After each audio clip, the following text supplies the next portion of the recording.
The South African president's security detail was held up in Warsaw amid a feud that was nominally about weapons permits. Cyril Ramaphosa's entourage stuck on the tarmac for 26 hours. South Africa has been accused of supplying weapons to Russia, while Poland is one of Ukraine's staunchest allies. Ramaphosa and those three other African presidents a short while ago at a press conference in the capital alongside the Ukrainian President Volodymyr Zelensky.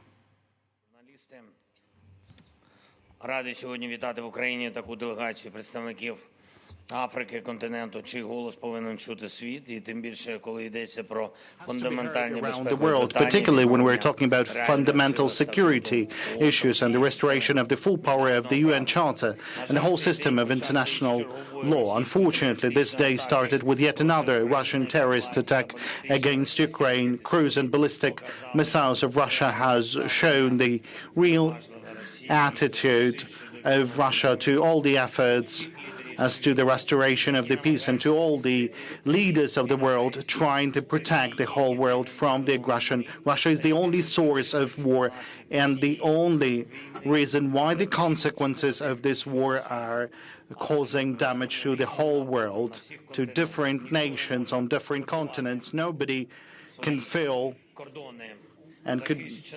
that their borders are protected and the safety of their people are ensured, while Russia is attempting to make the aggression and the abduction of people as something that is normal.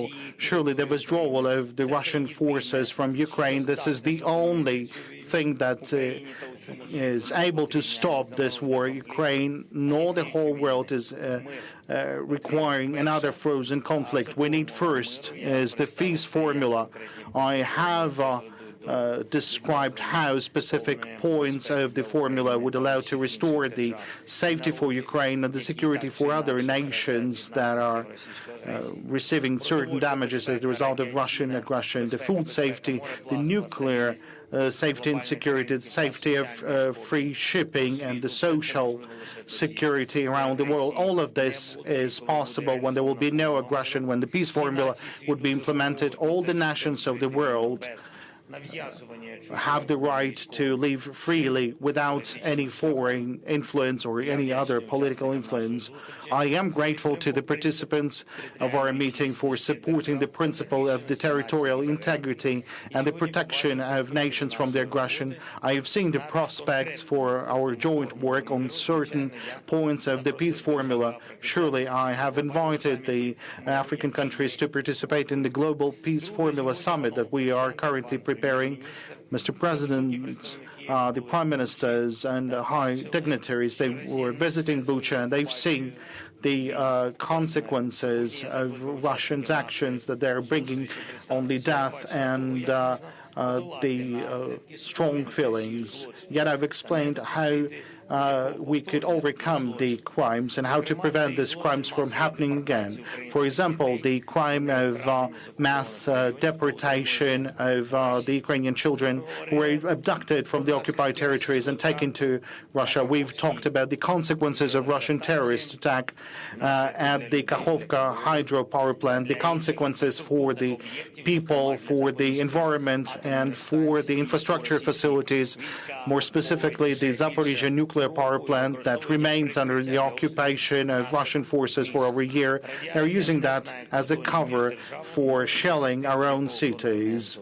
And the radiation has no borders. It can reach all the continents. It is only the deoccupation of the nuclear power plant in Zaporizhzhia can guarantee the reliable protection against the nuclear incidents on the station. I've called upon the members of our meeting to introduce their own vision on how this could be achieved under conditions that the only thing that Russia is interested in is in production of more missiles and committing more crimes against the UN Charter. Any negotiations is considered by the Russian leadership as the ability to gain more force and to have even more aggressions, and Ukraine has been persuaded of that.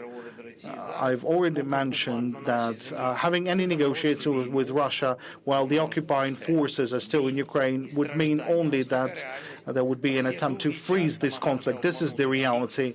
Russia, for many years, tried to trick everyone with Minsk, and it is evident that Russia is trying to go back to their old and primitive tactics of deceiving everyone, but Russia wouldn't be able to deceive anyone else, and surely Russia is unable to deceive Ukraine anymore. Once again, there is a need for real peace and the real withdrawal of Russian forces from the territory of our independent Ukraine, European soil. Ukraine has demonstrated our global strengths in matters of food security of the world, and the food security directly depends on our ability to produce and to export the food products. I have informed the participants on the results of our initiatives, the grain initiative and the humanitarian initiative called Grain from Ukraine. We're truly supporting the world and many nations of Africa, Asia, and Europe to maintain social stability and price predictability of the food market, thanks to our expert. Together with our partners, we're working on the establishment of grain hubs in Africa. The supply of food has to be guaranteed, and the right of every human to food has to be provided despite any institutions. I believe we could support that. We can also support through providing education to the citizens of partner countries. We're ready to scale up the educational programs for the students from the African countries. But for this to happen, we need to fully restore the power of the UN Charter, the principles of the UN Charter, and to stop this Russian aggression and to free our land and our cities from the Russian imperialist evil. For that, we need to have some global efforts. I thank to all those assisting Ukraine, and by doing so, they're assisting their own security. Thank you for the attention. And that was Ukraine's president speaking just moments ago in the company of 4 African presidents who on Saturday will be traveling on to St. Petersburg. Let's stay in the Ukrainian capital, Kyiv, and correspondent Gulliver Cragg. We heard there Volodymyr Zelensky repeat one of his mantras, calling for a genuine peace that includes a Russian withdrawal, not one that freezes the conflict. Yes, Volodymyr Zelensky was pretty clear and repeated it several times over the course of the press conference that he does not think that negotiations with Russia can lead to any kind of lasting peace at the moment, and he did not hide his disapproval of the African delegation's plan to travel to St. Petersburg on Saturday. I think the Ukrainian side also perhaps slightly hoped that the missile strikes on Kyiv region today, which were all shot down thankfully by Ukrainian air defences but did injure several people in Kyiv region, might dissuade the African delegation from going there. It was really pretty clear from this press conference that this had been a very antagonistic discussion with some big differences of opinion. Volodymyr Zelensky trying to convince the Africans that no negotiation with Russia is possible until Russian forces leave Ukrainian territory. The Africans trying to convince Volodymyr Zelensky, in the case of the president of the Comoros and also Cyril Ramaphosa to some degree, that the only way to end any conflict is ultimately by negotiations. It seemed very much that they weren't on the same page. Another major topic of discussion, of course, was global food supplies. And there it was again Volodymyr Zelensky who seemed to be the most agitated, trying to take the opportunity. He felt he was probably speaking to African audiences to underline that the problems on global food markets are not, in his words, just a consequence of a conflict, but the consequence of a direct, deliberate decision by the Russian Federation to block Ukraine's ports, to prevent Ukraine exporting grain via its Black Sea ports. It's not an inevitable consequence of the fact that the war is ongoing. 4 African leaders. Let's just remind our viewers, you have the presidents of South Africa, the Comoros, Senegal, and one outlier, Gulliver Cragg, Zambia's president, Hakainde Hichilema, the only one of that quartet who has denounced Russia's invasion of Ukraine. Actually, no, he's not the only one. The president of the Comoros also voted for the resolution earlier this year condemning Russia's invasion of Ukraine, and he repeated that several times during the press conference. He actually stood out from the others as the most pro-Ukrainian, I would say. The Zambian president didn't mention that resolution and made only a very short declaration. Cyril Ramaphosa talked about the need for a free flow of grain. What can you be surmised from that? It was absolutely clear from what they said, and also from the moment when Volodymyr Zelensky perhaps got the most agitated was when he started to, in a way, almost complaining about the fact that the Africans seem to be insisting so much on the free flow of grain, and also the need to open an ammonia pipeline that crosses Ukraine, which Ukraine is refusing to open until Russia frees all prisoners of war and political prisoners. Volodymyr Zelensky clearly revealing that there had been a lot of discussion about that. Cyril Ramaphosa also said, quite frankly, that there had been a lot of discussions that they could not actually reveal in public now at this press conference. Certainly, the issue of grain is a very, very important one. Russia is threatening to pull out of the Black Sea grain initiative that allows some grain to be exported via Ukrainian ports. Volodymyr Zelensky was stressing that it's not even working at the moment properly because Russia is slowing down the passage of ships. As a country that cares and is trying as best it can to get Ukrainian grain exported to the countries that most need it. He talked about the Grain from Ukraine initiative and so on. It was more a case of Volodymyr Zelensky trying to sell what Ukraine had already done and emphasize the fact that the problems on grain markets are not Ukraine's fault, rather than any announcement by anybody present of any new initiative or any new decision. Gulliver Cragg, many thanks. Earlier, it was South Africa's President Cyril Ramaphosa's turn to speak, and Gulliver mentioning there the differences of opinion at times between their host and those four African presidents. Thank you very much. Would like to start off by thanking President Zelensky for allowing the 7 African countries to participate in this peace mission. This is indeed a historic mission in a quest for peace. And I could say that our mission really revolves around 10 key elements. The first one is that we are here to listen both to President Zelensky, and tomorrow we'll be listening to President Putin. And we do so with deep respect for the people of Ukraine, which we have expressed to President Zelensky, but also in recognition of the proposals that they have put forward as a peace formula. We're going to also listen to President Putin with regard to how he sees the road to peace. But we've also taken cognizance of a number of other proposals that have been made by a number of other parties around the world. And we do believe that this process for peace, much as it is complex, requires that all viewpoints must be put on the table.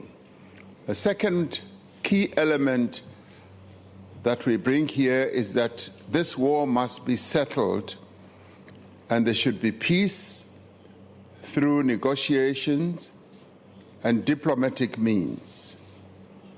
And we should, as we advance towards that peace, because all wars in the end do come to an end, and we believe that this war should be brought to an end as quickly as possible through negotiation and diplomatic means. The third element for us is that there must be a de-escalation of the conflict. Today, as we were here, we heard of missile strikes, and those types of activities are not good for fostering peace. And we argue that there must be de-escalation on both sides so that peace can find a way to resolve the problem. We recognize the fourth element, the sovereignty of nations and countries, in accordance with the UN Charter, that must be respected. The fifth element is that there must be a guarantee for security for all countries. The sixth element is that both countries must ensure that there is movement of grain and fertilizers. What has also brought us here is that Africa is also feeling the negative impact of this war. Our grain prices have gone up and there's a shortage. Fertilizer prices have also shot up. So even as we are thousands of kilometers away as African countries, we are feeling the impact of this war. And we say that when it comes to things like grain and fertilizers, there should be an opening up of the logistics so that grain and fertilizers must get to the market. The seventh key element is the humanitarian side, that there must be humanitarian support. There are people who have become victims of this war, who are suffering, and we support that humanitarian assistance must be given to those who have become real victims of this war. The eighth key element for us is that the prisoners of war must be exchanged, and that there must also be a return of the children to their homes. The ninth element is that there must be post-war reconstruction. There should be assistance to those who have suffered as a result of this war, and there must be reconstruction.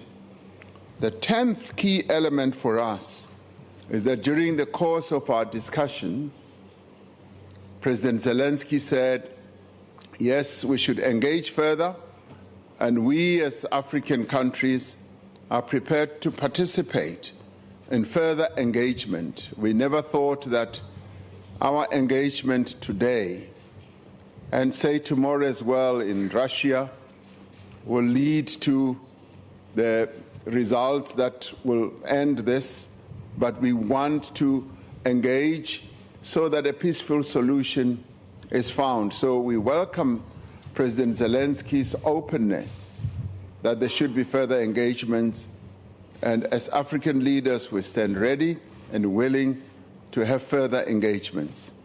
Thank you very much. Yeah, the South African President Cyril Ramaphosa speaking just a short while ago in Kyiv alongside his host and Ukrainian counterpart Volodymyr Zelensky and those other African leaders. This before traveling on to St. Petersburg. Ramaphosa, who in his address said that those missile strikes earlier in Kyiv are, quote, not good for fostering peace.